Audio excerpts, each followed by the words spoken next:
I spend at least a week a year where I go off and just read people's PhD theses and new things that are going on in the field. Bill believes a prime ingredient of his success was his early fascination with computers. You have to understand, when you spend your time thinking intensely about a field, from a very young age, which in my case is, I was 13 or 14 when I started to get involved. That's where you can do great things, is because your mind has really gotten into it. You understand it. What are the ideas that excite you? Or is it just customers? Customers first. Yeah. Second is, last century, a company, if you want to grow, I believe you should find a good opportunity. But today, this world never lack opportunity. But today, if you want to be a great company, think about what problem you can solve. It's not to catch the opportunity. It's about solving the social problems.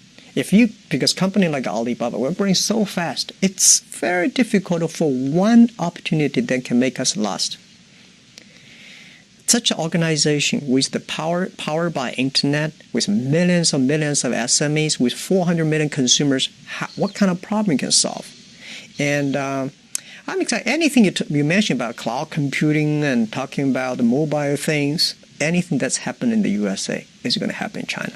There is an amazing degree to which people's ambitions get beaten out of them in these top universities. If I look at what people thought my senior year in high school, sort of like were very ambitious. They had all these ideas what they were going to do, and if you looked at the same people at sort of college plus 5 years, sort of 9 years later, let's say, it was amazing how much things have been ratcheted down. And so I do think there's something problematic where all the talented people go to these schools, they're sort of evaluated on the same terms, and at the end a lot of ambitions are beaten out of them. Probably the one that I think is even worse for people than Harvard in this respect might be Caltech, where you have these brilliant math, physics people, and after 4 years where you're in the middle of your class, you're convinced that the most you can do with your life is become a line engineer at Lockheed, and maybe you can go into mid-level management 20 years later.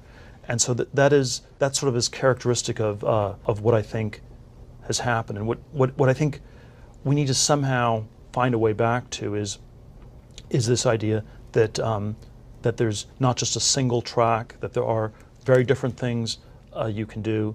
The question, what truth do you know that nobody agrees with you on? The sort of career version of this is what are you really good at that other people aren't that good at, or something like that, and that somehow gets discouraged by this incredible homogenization. And big ambitions get discouraged, I think. Don't you think? Everyone, and it's true of all of us, I suppose, we decide we can make it in a certain line and do things a little, move ahead step by step, but the kind of... Yeah, there's always the ambition to be a founder, that seems to be knocked out. Both the institutions and the mindset that permeates the institutions is almost a denial that ambition is reasonable or even possible. Well, there's a sense that there are all these people who are ahead of you, so there's always this sense there's so many people who are much better or just as good as you, so who are you to think that you can do anything different? And obviously, when everybody starts to think that, nobody does anything, and in fact, it becomes self-fulfilling once again. For me, so much of the lesson that I feel like I've learned is, I feel like it's really hard to decide to start a company, right? Facebook, I didn't start it to start a company. I started it because I really wanted this thing personally, and I believed that it should exist globally, although I wasn't quite sure that we would be able to play a role in doing that. It was mostly just through kind of like wanting to build it and having it be this hobby and getting people around me excited that it eventually kind of evolved into and got the momentum to become a company. But I never really understood the psychology of deciding that you want to start a company before you understand what you want to do. This gets back to the question of why did we first open at colleges that had competitors? I have this big fear, I think, of getting locked into doing things that aren't actually the most impactful things. To me, this is like the trait that entrepreneurs have, is they just have this like laser-like ability to go find where they can have the most impact. And when you take on a new project, especially if you hire people or start a company, you're doing that project. And I mean, there are obviously different ways that it can exit and all that, but I think having the flexibility to explore a lot of different things, which you can do when you're in college, which is one of the amazing things about being in college, is you can work on all these hobbies and code a lot of stuff and try a lot of different things. It's this amazing flexibility that I think most people take for granted. And once you decide, okay, I'm going to start a company and I'm going to do it with someone else, you immediately now need to convince someone else if you want to change your mind on something. And I think people really undervalue the option value and flexibility. I think explore what you want to do before committing is really like the key thing, and keep yourself flexible. No, I think that's. I agree. Yeah, but I think you can definitely do that within the framework of a company, but I think you have to be wary about starting a company too rigidly, because you're going to change what you do. I mean, people talk about pivots all the time as if it's like your thing didn't work, so you pivoted. Facebook pivoted many times. It's just that we were college, and then we were not college, and then we were just a website, and then we were a platform, right? And you're going to change what you do. There's another word for the kind of pivots you were talking about: expansions. Well, right? That's not what people usually mean by pivoting. Well, flexibility. Yeah. Follow your instincts. Very easy to say, and incredibly difficult to do. A little more context? Everybody, when they're wondering about what they should do after college or after university, you have the weight of expectations on your shoulders. You have college bills that you might have to pay. You have parents who have expectations for you in a particular direction, and whether you like it or not, subconsciously you carry all that stuff with you. And if you want to go in a different direction from what you've spent the previous 20, 25 years of your life almost being programmed to go and do, that's a very difficult thing to do. What matters eventually is the quality of the investment decisions made and the acuity with which those are made. And it's somewhat similar to the analogy that people used to make when newspapers were read more frequently than they are today, which is not to get sucked up into believing your own headlines. And so I think, especially in today's era, humility also goes a long way, particularly in which, if you don't make the decisions correctly, can hand you out a right royal spanking, no matter how high your public profile. Do you believe that there will be another Steve Jobs in the next 5 to 10 years? No, any more than I believe there'll be another Larry Page or Mark Zuckerberg or Bill Gates. They're each very distinctive personalities. Now, if the question is there somebody whose name we don't know today, who 20 years from now will be very well known because of a company that he or she started? Absolutely, yes. Why do I think Sequoia is the preeminent venture firm? I don't. I always feel we're always one step away from going out of business, and that we can never take anything for granted, and that we're only as good as our next investment. The advice that people should follow their instincts, whether I could say a little bit more about that. I think it helps if you try and enter an environment where you think you can learn a lot, whether that's inside an organization. It doesn't have to be a company, it can be some other organization, or around people that you particularly admire, that you can learn a lot from. And I think that just helps expand one's horizons. It also gives the individual a sense of what excellence is really like. How realistic is it for a company to do B2C and B2B at the same time? I'm sure there are examples of companies that have pulled it off. I just think right at the beginning you have to concentrate on doing one thing super well. And once you've done that, the second thing becomes easier, particularly if you're dealing with, it's one thing to sell precisely the same product to both audiences. And if you can do that, bless your heart, it's a good thing to do. But I think it's if you've got to tailor the product differently, I think that's a very dangerous thing for a company to do right at the start. You know, it's no coincidence Apple under Steve Jobs was not prepared to compromise, change and alter its products to please corporations. They would build products, and if corporations wanted to buy them, so be it. But they weren't going to come up with special products. It was an approach that obviously served them very well. And then, as you know, there are plenty of examples of other companies that have, over time, succeeded with two different sorts of distribution channels. Plenty of examples of that. But at the beginning, I think simplicity is a virtue. I think that's really important, especially for young people, to actually do that self-assessment and find that passion. Do you have any advice? I think many kids and many grown-ups do figure out over time what their passions are. And sometimes we let I don't think it's that hard. I think what happens, though, sometimes is that we let our intellectual selves overrule those passions. And so that's what needs to be guarded against. Kids are very good about knowing what their passions are. I love that, because I think I've seen you describe this way, that you've always maintained that sense of wonder. I think that's what kids have, but we lose it somehow along the way. Yes, everybody, it's a gift if you can keep your childlike sense of wonder. And it helps with creativity, it helps to have fun. You know, you laugh more and play more if you keep that childlike sense of wonder. What we're really focused on is thinking long term, putting the customer at the center of our universe, and inventing. Those are the three big ideas. I don't think that you can invent on behalf of customers unless you're willing to think long term, because a lot of invention doesn't work. If you're going to invent, it means you're going to experiment. You have to think long term. So these three ideas, customer centricity, long-term thinking, and a passion for invention, those go together. That's how we do it. And by the way, we have a lot of fun doing it that way. Amazing about your success is that your timing was good too. How does an innovator actually identify that historical momentum, that Kitty Hawk moment? You recognize what was happening with the internet, and you said, you know what, there's actually a room for me to start with books and then move on. How do you do that? How do you find the time and the momentum, the zeitgeist? I think everybody has their own passion, their own thing that they're interested in, and then you're very alert to the things that are in the sphere of influence of that passion.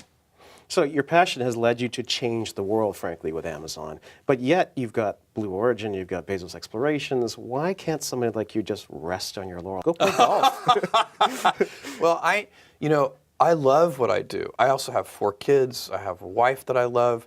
I have a lot of passions and interests, but one of them is the pace of change. I love the fact that I get to work with these big, smart teams. The people I work with are so smart, and they're self-selected for loving to invent on behalf of customers. And so, it's not, do I love every moment of every day? No, that's why they call it work. There are things that I don't enjoy, but if I'm really objective about it and I look at it, I'm so lucky to be working alongside all these passionate people, and I love it. How do you remain nimble? Because there is somebody in their dorm room who could eat you up for lunch the next day. My belief on this is, first of all, that's completely correct, and you can never assure anybody that can't happen. But I think if you have a customer-centric culture, that cures a lot of ills, because we wake up, let's say you're the leader in a particular arena, if you're competitor focused and you're already the leader, then where does your energy come from? Whereas if you're customer focused and you're already the leader, customers are never satisfied. So if you're customer focused, you're always waking up, how can we make that customer say wow? How can we, our energy, our passion, we want to impress our customers. We want them to say, wow. It's that kind of divine discontent comes from observing customers and noticing that, things can always be better. There's always a sense that people have that it's really hard to come up with answers. All the answers have already been discovered in one way or another. And I think that's not the case. And I sort of divide things up into conventions, which are things everybody knows to be true. At the other extreme, there are mysteries, things that nobody can figure out. And in between are these things that I call secrets, which are things that you could figure out. They're hard, but if you really work at it, you could figure something out. And one thought that I have is that there are many secrets left to be discovered. I actually think that this is a somewhat non-conventional view, because I think the conventional view is that most secrets have been discovered and that there's nothing new to find. And so, and this is certainly, it is true certainly of certain domains, but I think most things are not like that. And I think there are a lot of fields where new things can be found. We're often discouraged by sort of a version of globalization. We think there are 7 billion other people in the world, and there will always be someone who will have already thought of it. And if no one will have thought of it before us, it must be almost impossibly hard. And so it ends up being this sort of self-fulfilling thing where we don't even try. And I do think the only people who will discover secrets are people who work at it and who try doing it. And I think that many of these great companies have something like this at the core. It's some domain of knowledge, some area where people think they can figure out a lot more. At PayPal, we were very interested in this, in the intersection of money and cryptography. Could you create a new digital currency on the internet? And it was a fairly idiosyncratic field. There were a small number of people working on it. There was this financial cryptography community, and you could sort of understand the field. You could get to the frontiers, and you could explore it quite a bit more. And so I think the second idea I want to leave you with is there still is a frontier left, and the frontier is not infinitely far away. There's certain places where the frontier has been closed, so geographically it's kind of closed, but there are many places where you can still get to the frontier, and it's actually, there are many directions you can go where the frontier is close and where there's a lot left to be discovered. You have developed this at least profile of a young man in a hurry. With all the rough elbows that suggest. I think it's how should I put it? We look at all of the cities and we know that the transportation systems there are just they're not serving everybody's needs. I mean, even here in New York with a great mass transit system, there's still 2.5 million cars going over those bridges every day. And so we just believe we can help the city do better. I guess most successful entrepreneurs are not waiting for it to come to them, for success, and not waiting for progress. We are generally a little bit forward-leaning when it comes to trying to make progress happen. For me, it's about problem solving and loving to solve problems. And so if you are passionate about solving problems, sometimes I just like to describe this as like, imagine a really great math professor with no problems to solve, right? A great math professor is somebody who wants the hardest problems, who wants to solve them and loves solving them. That's kind of how I feel about my work. And so it's not about a man in a hurry. It's more about really interesting problems in the world and how do you lean into them and solve things that people maybe thought weren't even possible to solve. And that's fun. For us, we don't really aspire to be somebody other than ourselves. And part of being ourselves is sort of reimagining the way things could be done. So we like to take the impossible, we like to take the old way of doing things and just completely change it. That's part of who we are. But there are great CEOs, great founders, great leaders out there, and there's something to learn from all of them. In fact, there's something to learn from the ones that aren't great too. Like, again, everybody sees success, they see failure, and we see that personally and we should learn from it, but why not learn from other people's success and failure? There's something to learn from all of them. I mean, it depends how you look at it, but when you have sort of this problem-solving culture, the core group sort of depends on the problem that's being solved. And so it's very dynamic what that core group is and on what problem. I have 10, 11 direct reports, and then depending on what the problems of the day are, can determine how many of those folks are in a particular problem. And by the way, a lot of problems getting solved that I'm not involved in. And so figuring out which ones that you go into, how do you prioritize it, how do you get to the future faster is one of the things we spend a lot of time sort of architecting. Silicon Valley and the state of Silicon Valley, do you think it's at a high point of invention right now, or at a plateau, or at a low point, or well, I think there's jumping off? Yeah, it's funny. It reminds me, like, look, I've been an entrepreneur since the mid-late 90s. And I remember in 2001, I was raising money. I was raising money in the fall of 2001 for a networking software company.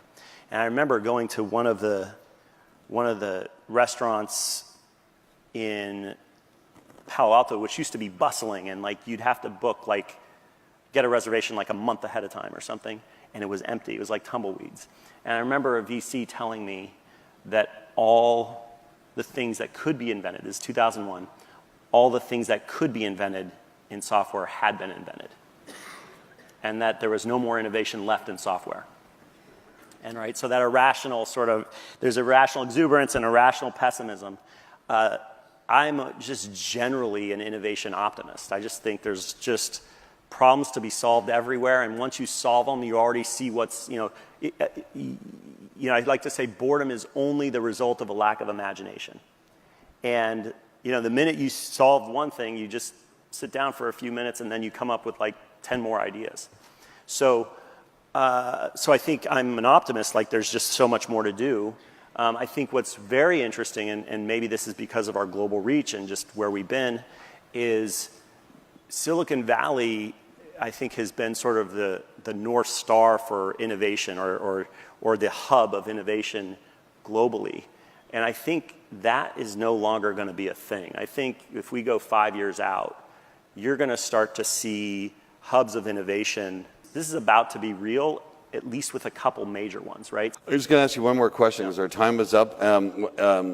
You're worth a lot of money now. What's the most expensive thing you've bought? Well, I think what a lot of people don't know is that I've never sold a single Uber share. So the most expensive thing I bought before Uber started, and it's my home, and it was right around $1 million. Okay. So I got a mortgage. You still have a mortgage? Yeah. Amazing. Fabulous. Thank you so much, Travis. Okay. Chengkong is the Cantonese word for the Yangtze, China's longest river, and it is more than just a name for Li. 呢個 Yangtze River 點你解釋啊？就長江咧，點解能夠成為長江咧？就係你咧咩水嚟到你都可以吸收，你都 welcome。Yeah。所以你做生意，因為我自己咧。當我22歲做生意嘅時候， Yeah. 我表面係好謙虛，但裏邊好泡， Yeah. 唔係咁好。所以我自己勸誡自己，做個名長江，你要做到長江咁大嘅水呢，你一定要謙虛，一定要吸收其他水嚟。你好似長江，我就想間公司呢有成就。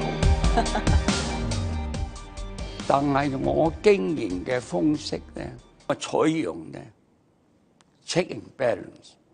你一定咧要令到用西方嘅管理模式，但係有個內心嘅哲學咧，我就選咗中國儒家好有用嗰一 part。咁多年嚟都證明咧係。我哋都幾好，尤其高級行政人員咧，你驕睇我哋嘅 turnover 係好少驕傲嘅。What's the lesson? The lesson say you need to be very careful to manage the company. Also, don't investment and like a gambler. The key pieces of advice Li Ka-shing is passing on to his sons.